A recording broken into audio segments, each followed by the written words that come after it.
You're watching The Breakfast Club. Morning, everybody. It's DJ Envy, Angela Yee, Charlamagne the Guy. We are The Breakfast Club. We got a special guest in the building. Yes, as soon as he sat down, he said, I hope y'all are more prepared for me than y'all were for Tekashi 6ix9ine. And I think we know a little bit about this guy right Yeah, here. he's been around a Lyor while. Cohen. Hello. Welcome, sir. Good morning. I'm so happy to be here. I feel honored and privileged to be here with you guys. Well, it's happy to have you. You're YouTube's global head of music now. I didn't sleep last night. Did you know that? Why? Anxiety? A lot of anxiety. I don't ever remember doing a radio interview. This is really strange. I'm usually sitting at the, watching my artists talk, but this is a different thing. So last night I was trying to figure out what in the world do they want to talk about with me. So Everything. Let's go with history. You got a I wealth was of knowledge. confused. I was really confused. So I was waking up in the middle of the night just like trying to figure out what was the best interviews that I saw. Who gave the best interviews? And my mind went blank. None of ours came to mind? None? No. Chuck D always comes to mind. Oh, we never interviewed Chuck D. Okay. I like we Chuck haven't D. yet, but Okay, let's Chuck D always comes to mind. So Let's go start- ahead. What do you want to ask? Let's start from the beginning. How did Lyor Cohen get into hip-hop? Well, unbeknownst to many of you, including yourselves, Not true, I know. the first all rap station was not in New York City. It was 1580 K-Day in Los Angeles. Yep. Really? Mm-hmm. Okay. And there was a DJ clique called Uncle Jam's Army. And Uncle Jam's Army used to take out the sports arena downtown, and they had no talent. They just had breakbeats. Mm-hmm. And it was just at the end of disco and kind of Lakeside, Barcades. You're too young. You don't even know who they are. It's okay. Barcades, It's yes. okay. It's okay. The Gap Band. I have all And that those was- records at home because You my do? parents have a lot of vinyl. Okay, so that was that scene right there. Right. And I was just driving around Los Angeles and I would see these gigantic posters. Uncle Jam's Army, the Civic Arena, and the date. So I just said, I have no idea what this is, so I'm going to go find it. Mm-hmm. And I went and I walked in, and there was an arena full of people enjoying the breakbeat. And it was fascinating to me. And I actually was introduced to the beat about 6 years earlier because my brother was a woodshop teacher in Vermont High School. Now, Vermont was known to have the best basketball team in the country. Private school in Watts or Compton. And he would always take me down to the games. And every chance they had, they went with a bass and a couple of drums. And, I heard the funky drummer. It was just amazing to me. Were you ever a b-boy? Did you know how to? I was never a b-boy. I was always me. Mm-hmm. I always remained my most authentic self. There are unfortunate moments of big chains, but that was just a uncomfortable moment. There are photos floating around. I really don't like it, but I always try to stay the most authentic me. Did you ever try to get into athletics? Because you are 6'5". Man, I could take you out on the basketball court right now, old man me, and embarrass you. Well, Charlamagne can't play Charlamagne can't basketball. play so basketball. you- Stop Okay, lying. I picked the right guy. Definitely picked the right guy. So that was you fell in love with hip-hop. No, I fell in love with I fell in love with it. It fell in love with me too. So I have a theory that I want to love those that love me back. You know what I'm saying? That's how I played radio stations too. If they didn't love my artist or me, I didn't love them. How did you know you wanted to be an executive and not an artist, though? Because, I guess most people get the bug to be in front of the camera. I had no interest in being an executive or an artist. It was, remember, we did everything. Back then, we were making it up. Understand, when I came, I had a hole in my shoe. I didn't know that snow melted and the snow would come up into my shoe. I didn't know it got so cold. And I came in 1983 in the winter, and my first job was to take Run DMC to Europe. And literally my first job. I didn't even get to stay one night in New York because they couldn't find their road manager. He was on a binge. And I was the only one with a passport. So that's how I started being a road manager. So I was just making it up. I had no experience. I had no understanding. I had no money. I had nothing. Well, how did you know Russell Simmons, or how did you just become Run DMC's manager? So I threw a show. So I was a financial analyst. I was making $14,000 a year. I had no windows, kind of like this. And it wasn't fun. I worked for the National Bank of Israel. My mom found me the gig. And my friends were throwing parties, and they were having the best times. They had the best girls, the best drugs, everything. And I was just like, my mom got me the job. I just have a degree in international finance and marketing. I better stick this thing out. But I was doing really nothing. It was horrible. I'm dying. And my friends were encouraging me to throw a party. And I said, I don't want to just throw any type of party. I want to throw something interesting. And they said, well, tell me what interesting is. And there was a bunch of unsigned Hollywood bands at the time. And at that time, Uncle Jam's Army would start bringing New York rappers to their parties. But since they're at a government facility, they timed out at 11 o'clock because they didn't want, 17,000 black kids running around downtown, so late at night. So I just figured, man, maybe I could hire one of their rappers that they were bringing from New York to play at my after-hour spot. Gotcha. So I threw a show with the Red Hot Chili Peppers, Fishbone, Social Distortion, the Circle Jerks, starring Run DMC. I borrowed $700 from my mom, and I made 36 G's that night. Okay? You got all those orders for $700 back then? Well, I was short $700. It was nothing. They were all unsigned. Right. And I put it together. It was a very unique moment in a lot of people's lives, including myself. And, only problem I had that night was Joey came off the stage before he performed. I said, I'm not sure what you're doing, but there's a whole audience out there waiting for you. And he says, man, they're not waiting for me. You didn't see what just happened? I said, what happened? And he said, those little white kids came on stage and they wanted to attack me. I was saying to myself, little white kids coming to attack him. It was basically all white. Then I realized this was stage diving. They were all coming on stage and dancing with him and then throwing themselves jumping off. And I said, that's what they're doing. They're having a great time. They're having a great time. It's a sign of affection. And he looked at me and he said, I don't know why I trust you, but I'll go out there, okay, and do this. And the rest of the night, he was flinging little white kids off the stage.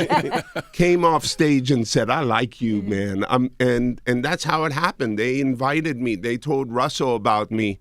I went through a tragedy because I thought I was so slick that I threw another show with Houdini. You don't know who Houdini is because you guys are so fucking young. Oh, excuse me. Come on, we know our music. He's joking. Freaks come out at night? Yes. Come out at night. And One Love. One Love. Friends. How many of us? Have them. Yeah. Okay. Just checking. He's not joking. Because I know you guys are on the He Tekashi update and everything. You guys keep it fresh up here. Lyor does his whole Okay. I'm 40. Okay. You're 40? Yes. All right. You should get into healthcare products, man.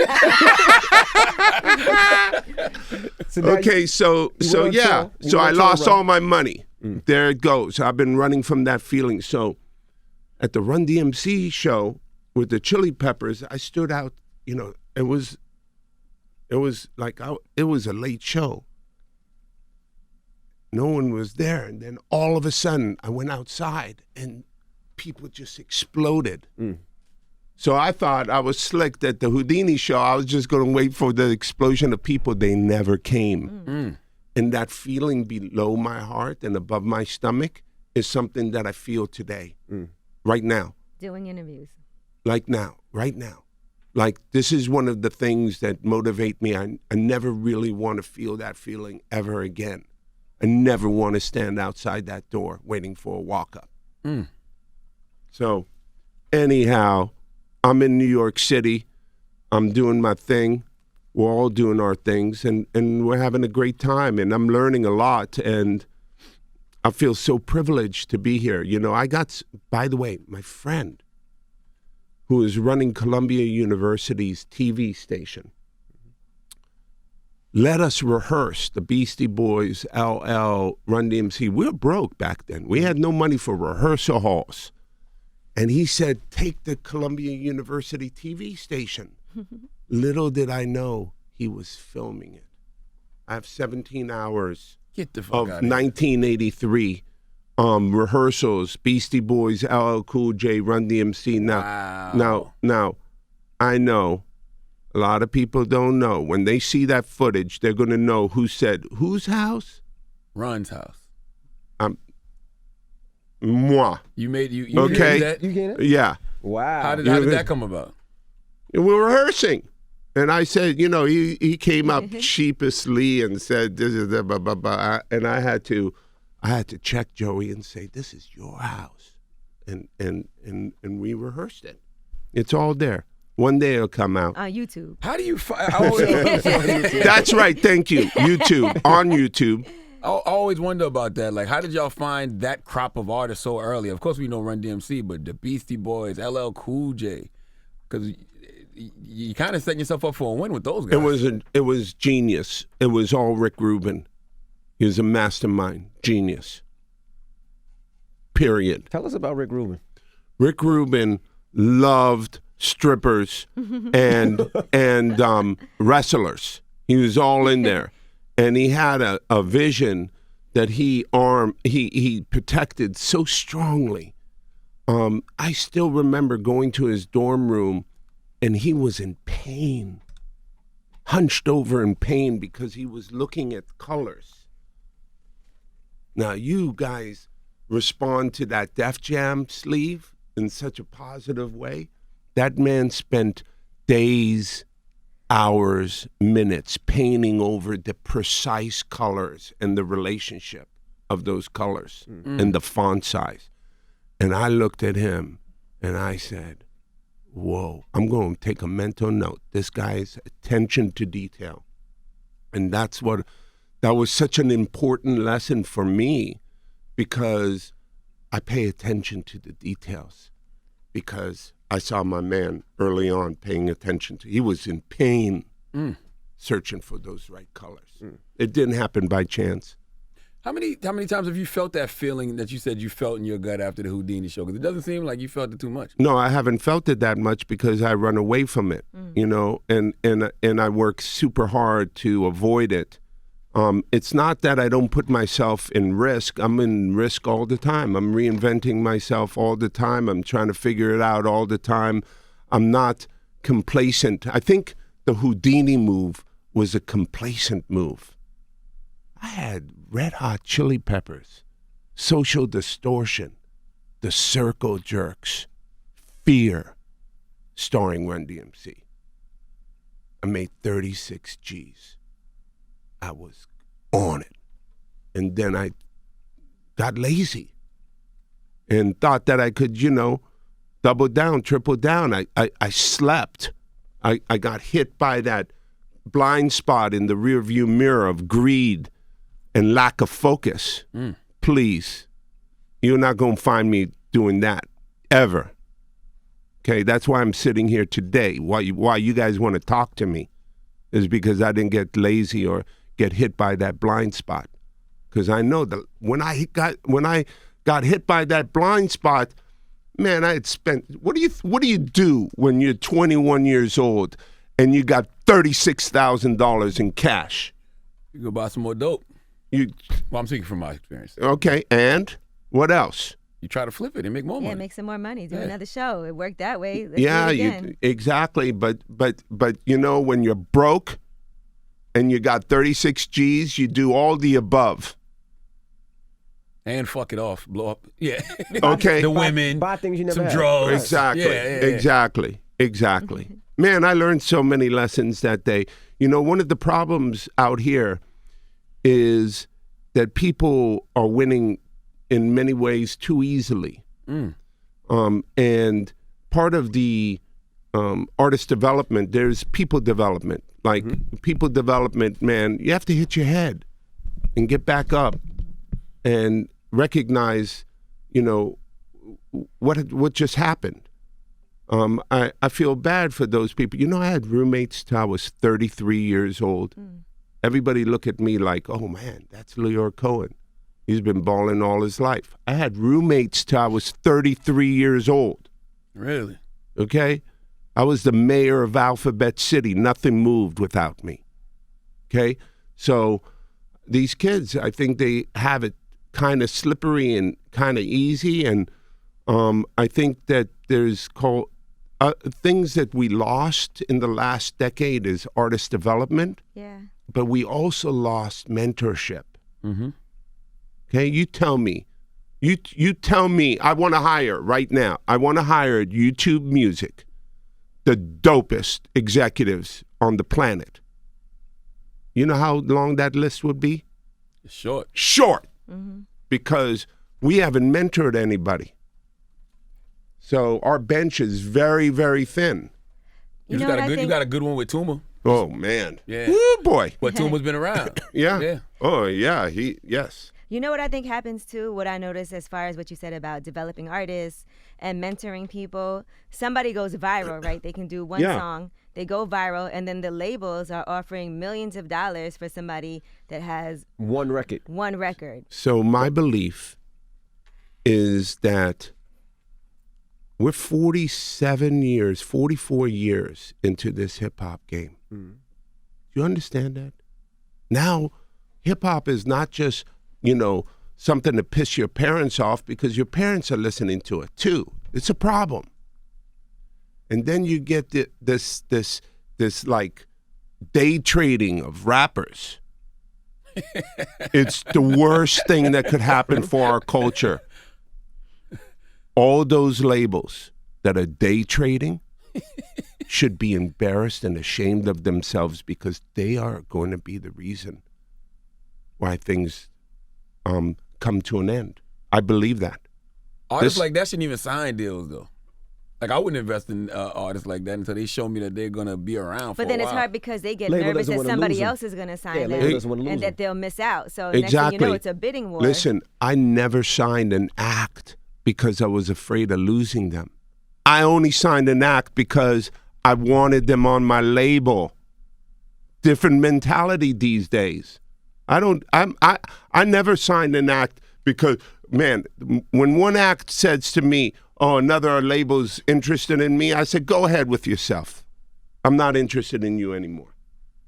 How do you I think heard that artists happened should with Drake with you. I heard you all but had Drake in the bag, and then Drake, the truth is, Drake shook my hand. and said it was a done deal. Shook my hand. And this would have been at Def Jam or 300? Def Jam, son. before 300? And then I heard that you found. You see? I heard he shook your hand. It was a done deal, and then you found out he wasn't signing at an award show. Everybody had on the Cash Money shirts or something like that. Yeah, it doesn't matter. It doesn't matter. He didn't stop the party. I'm happy for him, and I'm happy for his fans. It's all good. Did that hurt your feelings, though? Didn't hurt my feelings, but, you know, I'm old school. You know, I Keep your come word. from a different thing. You wanted to fight. What? Yes, you wanted to fight. No, I didn't want to They fight. just want him to I keep his didn't want- word if I he didn't shook want my to hand. fight. You know, I'm not interested in fighting. You know. Did I'm he not- at least tell you why? You know, I really don't spend time backwards. Okay? It's like I keep moving. What advice would you give to an artist now if they want to sign somewhere but they don't know what to do? Let's say they don't have a team and they're from a city where maybe they don't have access to what we have access to in these major cities. What would you tell them as far as where should I sign and what kind of deal should I sign? I think they should focus on YouTube music. No, I'm dead ass. No, I want to hear this. I'm dead ass. The way you see it, Dead ass, Lyor. Okay. Dead ass, son. I think that they have the ability to touch all these A&R people and stay authentic and true to themselves. They need to upload and understand YouTube. I met a woman last night, Queen Naija. Incredible. She was Oh just my up- God. She was up here last Oh week. my God. Let me just tell you something. She was an expert, number one expert I met on the YouTube hustle. Her whole thing was built on YouTube and understanding YouTube. And so what I think, you used to have to be in New York or LA, San Francisco, Miami sometimes to be signed, Chicago.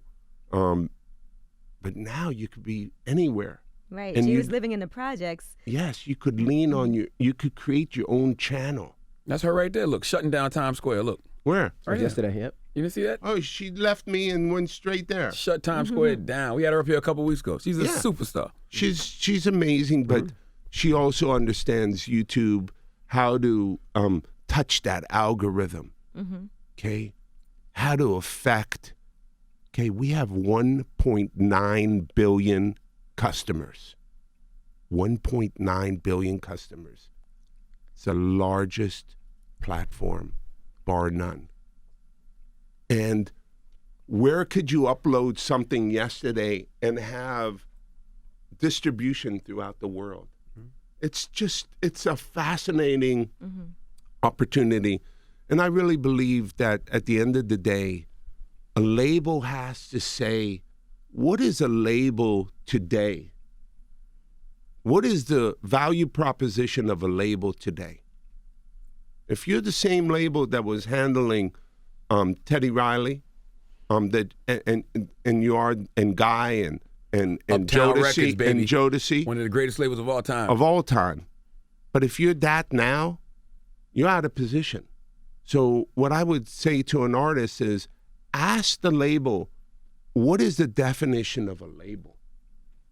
Now, if it's simply just sign a deal with your eyes wide open. You're giving something, your signature and your rights. They're supposed to give you something. So you have to ask them, what is it that you're giving me? What is a label of the 21st century? A label in the streaming society. The world shrinking. What does that label look like? What is the functionality of that label? What could I rely on you? And I think that's a very important place to start. By the way, any artist that ever asks that question will get 40% more immediately, because labels also want to sign smart people. Right. You know, they're tired of the ignorant. Now, Being a music executive, do you understand why labels and owners who are in the same position that you were in then feel like they're getting the worst end of the deal in negotiating with YouTube? So, I really don't understand that. I think there's a lot of misunderstanding.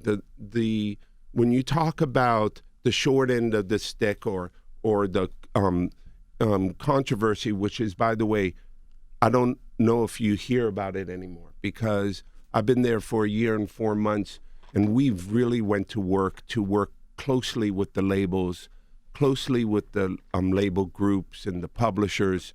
We treat them like clients now. It used to be that Google would come, sign a contract, and go back to San Francisco and imagine what the music business needed. Come back 3 years later and try to get a renewal. Now, in the last 20 years, you know which way the business has gone for the labels, straight down. You know which way the business has gone up for Google, straight up.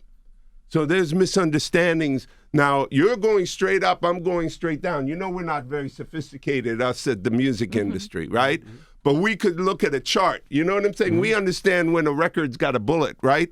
And moving up. The arrow is pointing that way. Same thing in business. They knew the arrow was pointing down and the arrow pointing out. And the fact that there was no dialogue between the company and the labels.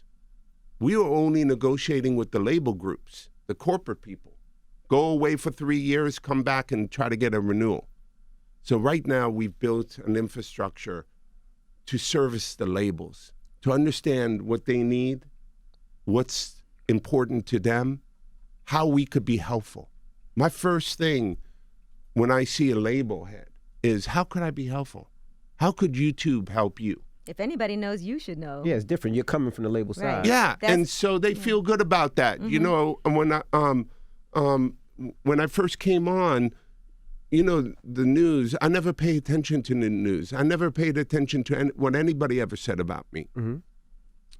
And they said it was an odd choice for me to run this company. But I didn't think it was an odd choice because I feel the pain of how difficult it is to break an artist. Breaking an artist is complex and really difficult. It's impossible. And so what I wanted, it's so hard. You've done it so much, though. It's so hard. I've been lucky. I've been in it a long time. Even a broken clock is right twice a year. And you think it's harder now than it used to be? It's maybe not harder, but it's more complex. If you didn't chiropract yourself, if you didn't get yourself ready for this new period, then it's harder.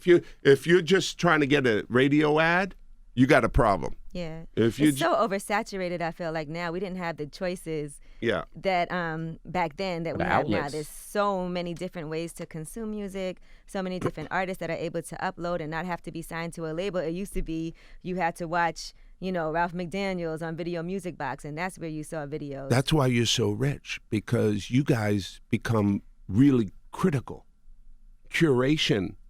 Remember, be careful for what we wish for. We wanted democracy, and pow, the levee broke, and now there's 1 billion bands swimming around our ankles. But what made you leave 300? Because that was your baby. You know, that was... 300's still my baby, and it's not a baby anymore. It's definitely not a baby. Okay, the baby's grown up. It's time. So when I started 300, I was scared of two things. Remember, below the heart and above the stomach. Right. The two things were no hits and that there could be a runaway where there's only 2 distributors, Spotify and Apple. And it scared me because if there's no diversity in distribution, they will capture all the money. If there's 4 players, then all the money goes back to the labels and the artists. So we started having hits, and my partner, Kevin, said to me, and I was telling him that they kept calling me, wanting me to take this job, and I kept telling them I'm not interested. Kevin one day said, you know, now we got hits. Maybe you could help bring Google and YouTube into that race to help bring diversity, because the healthy climate we need is Spotify, Apple, Google, YouTube, and Amazon. Remember, 35 years ago, some crazy man could go and say, you know, let me rent a warehouse, buy a bunch of records, and put Tower Records on the top. Can't do that anymore. You have to have a global footprint. You have to have a bunch of engineers, and you have to have a grip of money. Not too many people putting their hands up to do that or qualified to do that. So Google and YouTube was a natural. The world's most consumption of music happens on YouTube. And so they should be able to participate in a healthy way. And if I could help bring the industry and Google and YouTube together, it would be the greatest gift that I could give to an industry that has let me live the way I live. My kids went to college on Sucker MC. Think about that. I live an incredible life. And, you know, most people live incredible lives. They're finance, we work for a bank or a lawyer, I'm living an incredible life because it's my thing. I mean, come on. You know, I go to a country club, I'm playing golf, and I'm playing with a bunch of finance people. You know, I work for J.P. Morgan. I work for Merrill Lynch. I work for, Citibank. What do you do? Yeah, how'd you get here? I said, sucker MC. What? And they're like, wow, brass monkey. So, correct me if I'm wrong, but I feel like the disconnect between YouTube and the labels think the payouts are too low. So, here's the situation. So, when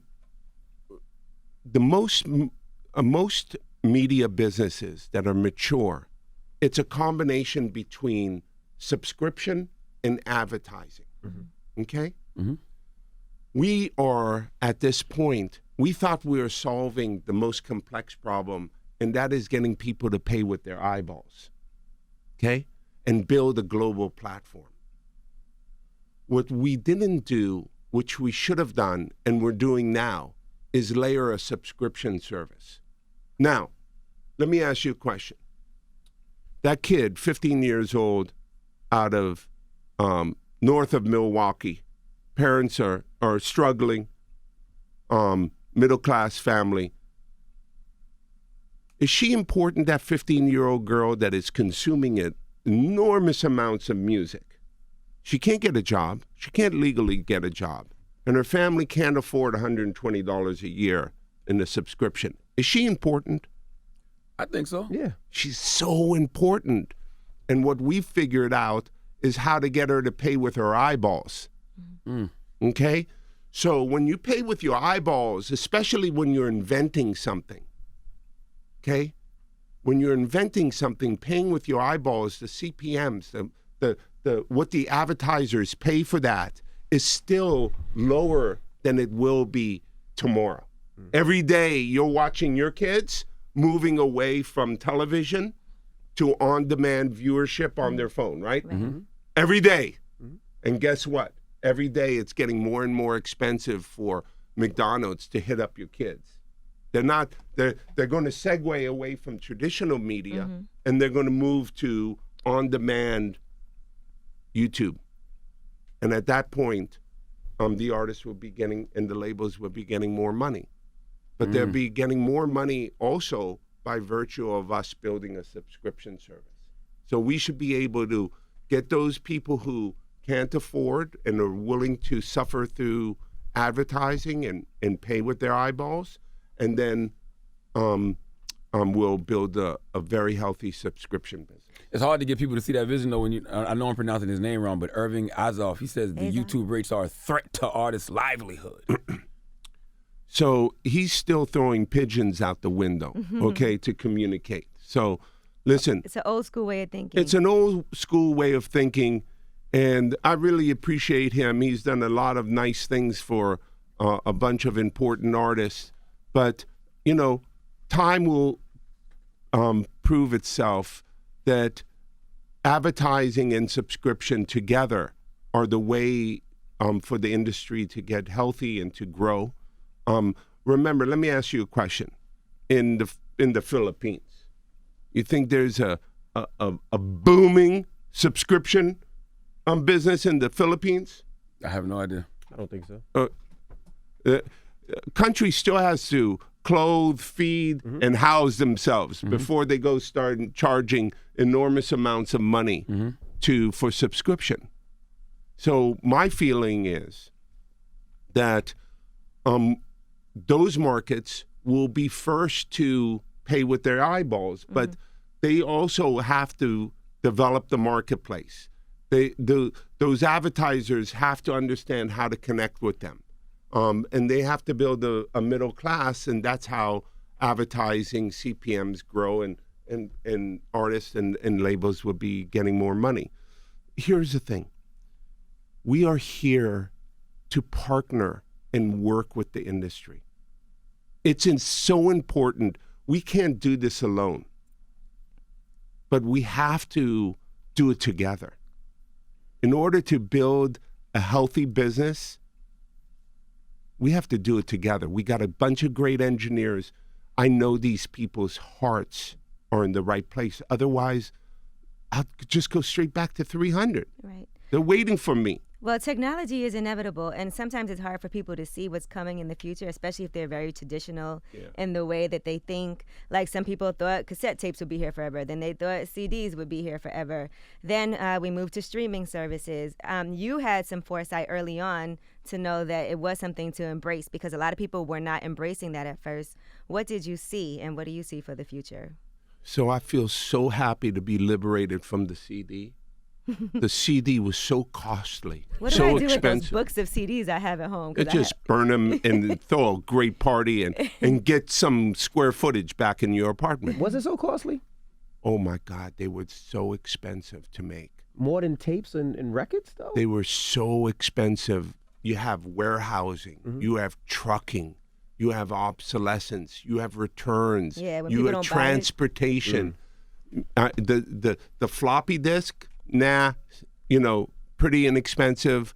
But when you build all the costs around the physical expense of it, it's the reasons why the industry had a walled garden, because distribution was so expensive, it was very hard for us to penetrate.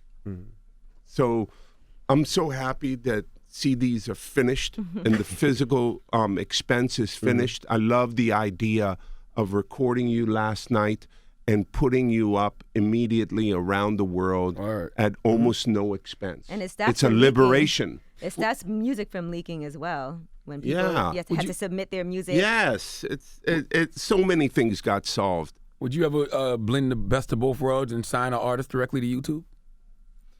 I think labels are super important. I think labels that are asking themselves the question, what is our value proposition?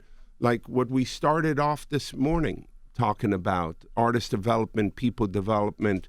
I think there's a real important role for labels.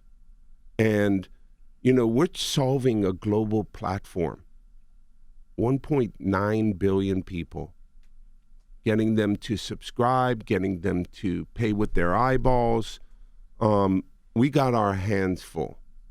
So I suggest that the labels are an important part of the ecosystem. I just want labels that have slowed down for a hot minute and asked themselves, what value proposition do we represent now? And please stop day trading and get back into artist development. People felt like y'all was day trading a little bit at 300 though, when y'all first started. Yeah, right. With initially, right. Migos, Yeah, I mean, I'm saying initially they did Young though. Thug. It worked out for Migos, but initially they thought y'all were day trading. They was like, who are these guys they signed? We had Fetty Migos Wap, up here Migos, really early, Young and Thug. I think stuff that buzzes here, buzzes in other places, like in Atlanta. They were a lot bigger than you might have realized by the time they got up here. So be clear that I love artist development. I actually spend less time with broken artists than I do with artists that are on the verge of breaking. That's what I'm interested in. My perverse interest all my life has been the moment an artist crosses that line from obscurity to celebrity. That's interesting to me. And I've seen it go so haywire so many times that I like to be there to help them understand what's important. Like, you understand there's a lot of evil forces out here for 100%. young kids that are just got on. Like, I'll give you an example. I think touring is really important, especially in this age of the internet, because you could fake your way to celebrity and gaining status. When you're on that stage, there's no internet. It's mono to mono. Fans, that's why it's so critical for fans to come out, because they've been so surprised, so they've been sold a bill of goods so many times that their best way of peeping what's real is going to a show. And so, to me, this force of the brown paper bag and jumping up for a song at strip clubs and clubs are value destructive. But for a young kid, all they need to do is go to X club in Atlanta and get a bag for 20 G's. They don't have to think about their show. They go and, everybody's, competing against everybody. That's how that club's winning, because they got the hottest new act to jump up and do a couple songs. But to me, that's destructive in the most critical part, and that is developing your audience and your show. And so many, many times I've had to talk to the artists and say, you keep taking those brown paper bags, you're not building a hard ticket. I can't demonstrate that you're worth 1,000 seats in Baton Rouge, because you've been going for the last 2 years and been taking brown paper bags and jumping at every strip club there is. So I mean, it's difficult because they got a record on the radio. Yeah. A lot of times they're broke, and now they're getting. you're calling. Yeah, absolutely. And they're throwing money at them. They got to take it. They don't have time to wait. A lot of artists don't want to wait. Exactly. And so that's what I love doing. But Sometimes they listen to me, sometimes they don't. Was there ever a time, I know at 300 at the start, where it looked rough, where, because I know it was hard to break the Migos. I know it was very hard to break Fetty. It's rough every day. They laughed at me like hyenas when I started 300. Like, why doesn't the old man just go away?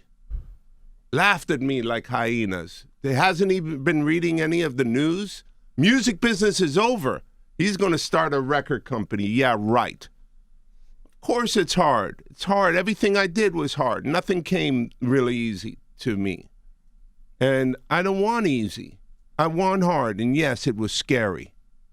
But I knew that as long as I had a runway, they couldn't stop me. My gun's off safety. When I walk in a club, if I want the act, I go home with the act. All the other labels have their gun on. They don't even have their gun on. They're not allowed to carry their gun. They have to check with their boss, and the boss has to check with their boss, and the boss's boss. By the time they checked with the boss's boss's boss, I already signed the act. When we signed Fetty, every label president called, well, he was in my office, and I could have signed them. I said, but you didn't.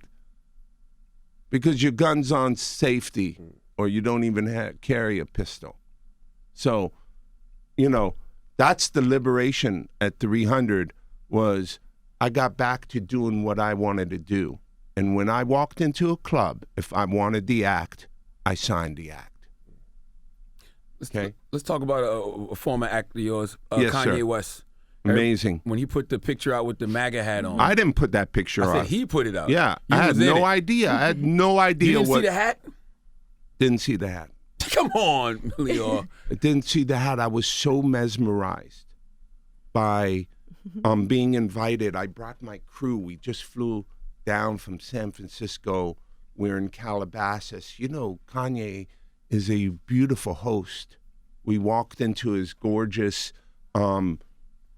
place where he does the clothing, sneakers, and the sneakers. Dope facility. And it was, I was bringing my colleagues from San Francisco. So And nobody noticed the black guy in the MAGA hat? I was, yo, bro, you gonna cut me off or what?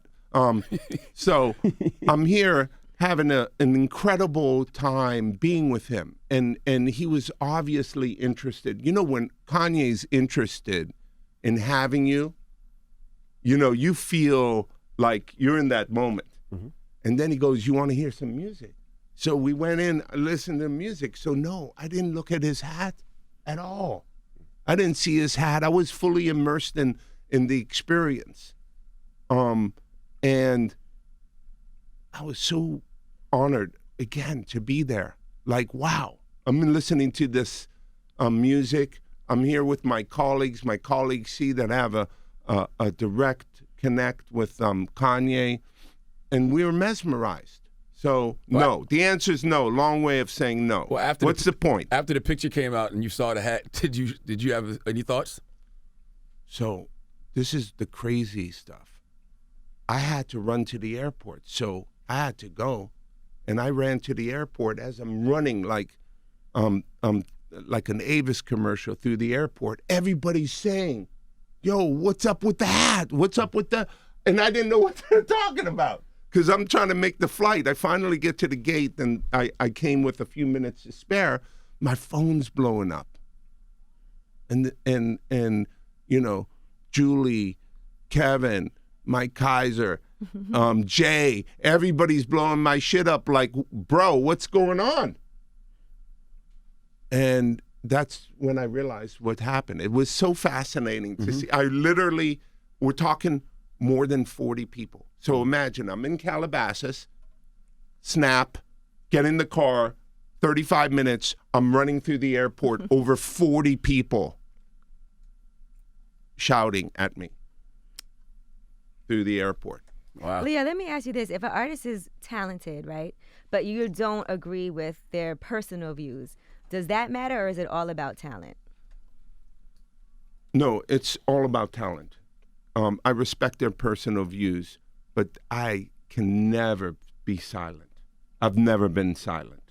And that's why I've touched more rap music than everybody combined. Never had a security guard, okay? Because, one, I tell bad news faster than good news, okay? And I tell people when they ask me exactly how I feel. Like, you can't be a rapper and have a cup in front of me. I tell you, that's liquid heroin. You're junkie. You're junkie.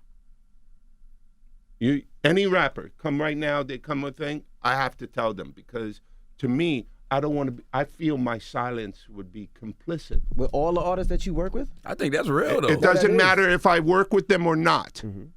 If they got a cup, I'm going to tell them they're a junkie and they're hooked on liquid heroin. That's real. Would it concern you enough to not work with someone? If they were, say they were in the middle of negotiating with you, would Yes, that go make you ahead. say, okay, I don't know that I can do this deal? What? If you felt like they had a drug problem. No, would it? no. It's part of the math in my brain. Nothing good happens with junkies. Okay?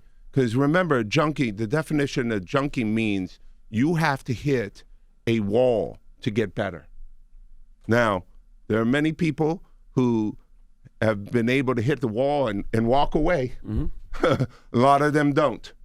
So, you know, I don't like giving up people. I don't want to give up on people. One of the biggest artists you ever had had a real bad drug problem, DMX. I'm so sad. DMX, there's two people inside of him. And the Earl is one of the nicest people. I put him up in Lake George. Earl loved being silent with a fishing pole. I shit you not. He just would stay on that dock hours and hours and hours and hours.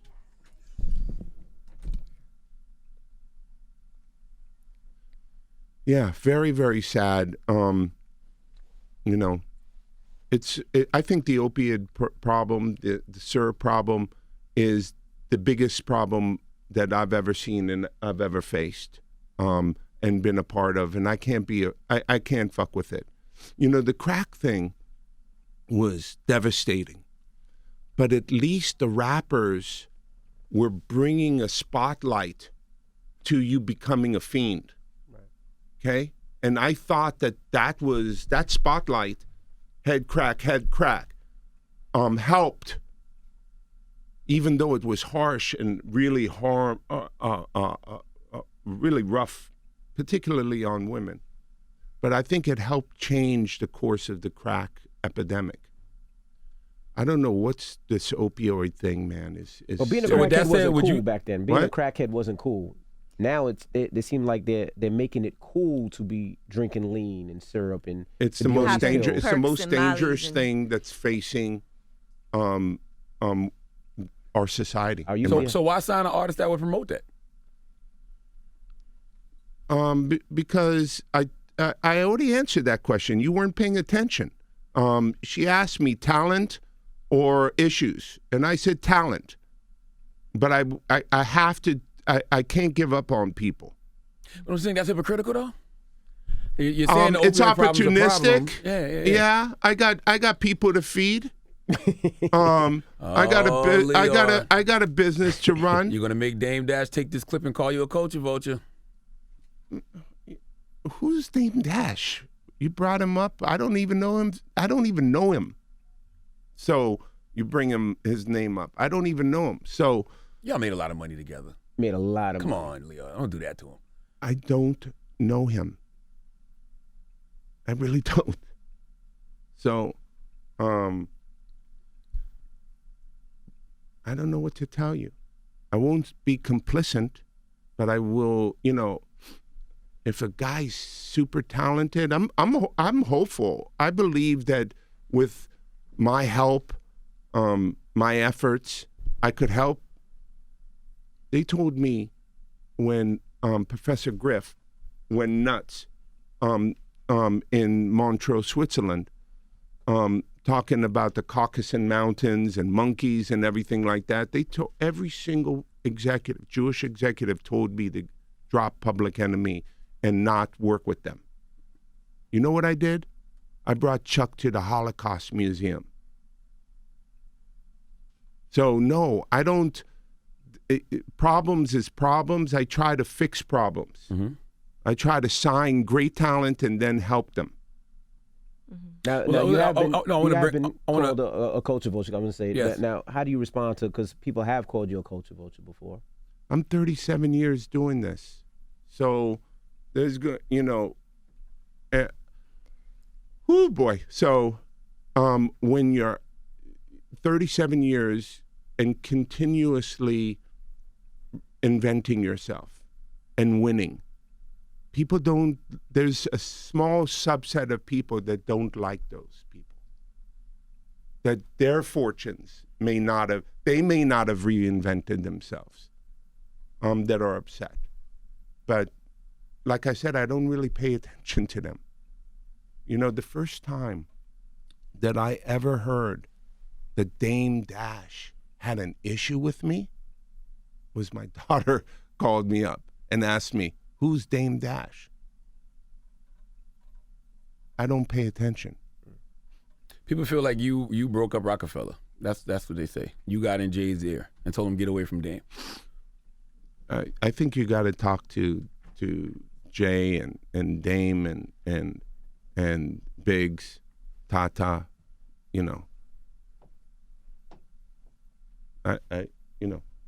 I don't know what to say to that. So I always have an expression. You say we're friends. Mm-hmm. And I said, man, you gave a shitty interview. And you said, man, I thought we were friends. We're not friends any longer. You know what I say? We were never friends in the first place. If we can't survive that. 100%. So if their partnership couldn't survive, then what's, how could, if it was me or anybody else? No outside influence should be able to Right. break that up. Come on. Yeah. Now, where do you see the future of music going? Future so many music, different I was things. never a weather vane person. Mm-hmm. But I mean, you were very early on as far as, like I don't I said, predict accepting the streaming and Yeah. what do you I see don't on predict. the horizon? I don't predict. Mm-hmm. I look at wow, I could get out from underneath this expensive cost that are hurting everybody and making someone, because the barrier is so high, could make someone rich because they had access and I didn't. Mm-hmm. So that was, I don't really predict culture. I predict economic, structural changes. But in terms of where is rap going or what kind of rap, I never paid attention to that. You think streaming will ever be free like the premium services, or you think it's always going to have to be a paid subscription? Because the only thing that kills me is paying for different subscriptions for all of these different services, and like this person has this released exclusively and they don't have this music Horrible, here. horrible for the consumers is these exclusives. We don't believe in exclusive. Thank you for bringing that up. We want to just win because we've built something that we could feel really proud of. And by the way, I really hope that you're using YouTube Music, and if you don't, we're going to hijack you out there with give you the experience. It's really incredible. It's incredible. So I know, am I done? No, we've got a couple more questions. Okay, so but let me just He's tell wrapping you, it up. I've launched our service now in 17 countries.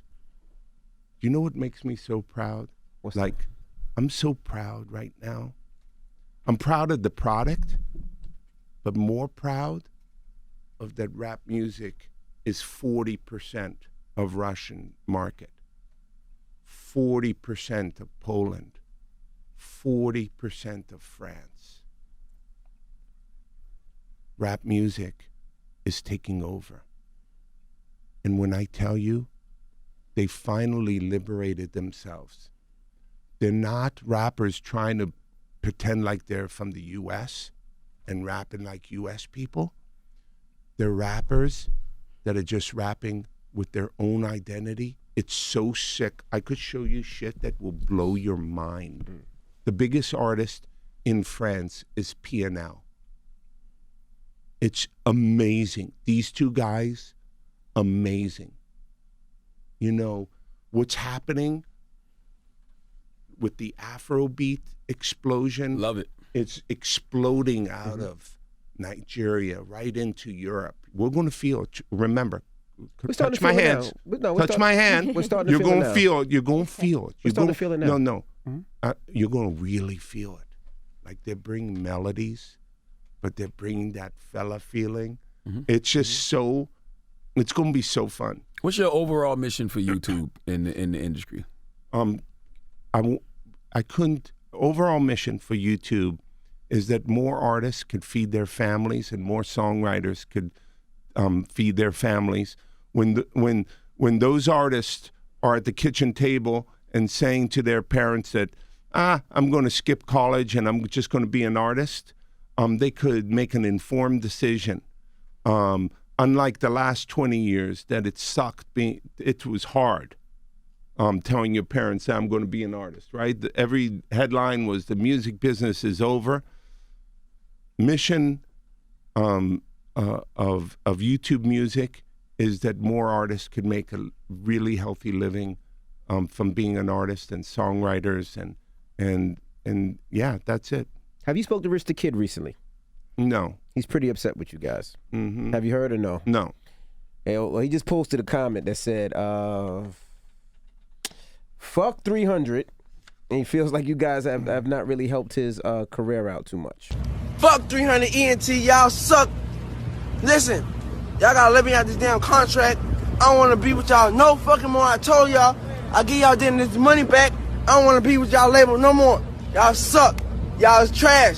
Listen, young independent artists, do not sign with 300 ENT. There's the worst label ever.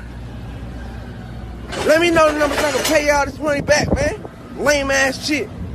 And look, if y'all want Rich Forever 4, go tell 300. Is that a question?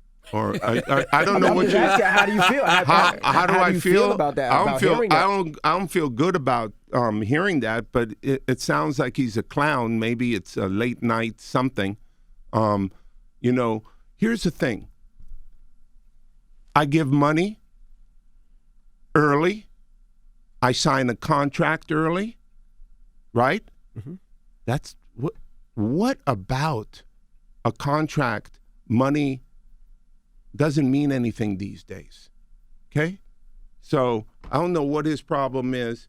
He should call me as my number. Look, do you ever see if he calls me. Do you ever redo contracts? Like, of course I redo contracts. Like, okay, you know, I spent my whole life redoing contracts. Contracts are meant to be renewed. And, yeah, why not? Mm-hmm. I don't do, how about this? He gonna have a hard time. Because we don't play that. Migos at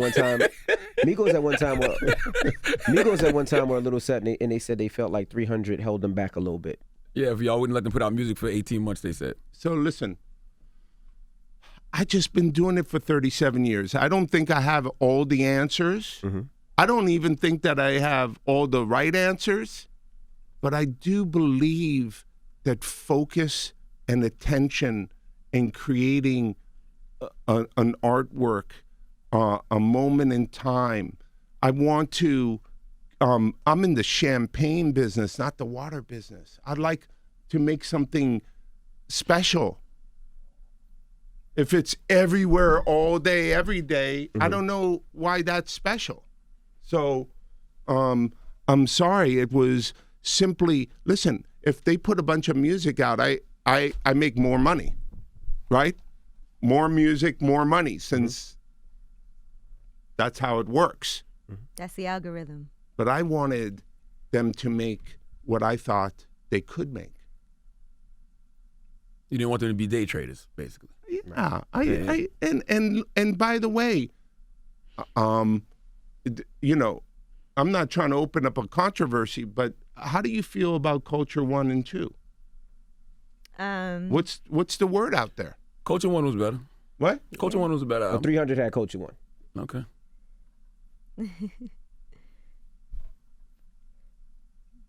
Got quiet in But there. they do know how to make hits. I mean, there's hits on Culture 2 as well. What? There's hits on. Yeah, they got hits on Culture 2. It was just Culture 1 was a better project, though. That's a fact. Okay. I think that's the general consensus. Okay. So you're taking the credit for that? I'm not taking the credit, man. Why am I taking the credit? When I asked a simple question. Was Culture 1 better than Culture 2? It was a simple question. I thought we did a really, really good job. They did a magnificent job. And my hats are off to P and Coach. You know, these are hardworking, creative executives that are in the cut. Now, I believe we're about to enter the golden age of the music business. Fortunes are going to be made. Fortunes are going to be made. The problem with the last 20 years, as the business has shrunk, the impresarios either sold their company or got out. In order to realize what's about to happen, where fortunes could be made, we need the impresarios back, the unemployables, the people that aren't taking a job. The survivors of the last 20 years are career employees. I have nothing against them, but I want some flavor out here. And when I see P and Coach doing their thing, they're the ones going to make fortunes. Fortunes. Absolutely. You know? So I invite, you know, right now, the capital, the money is going to team up with these impresarios.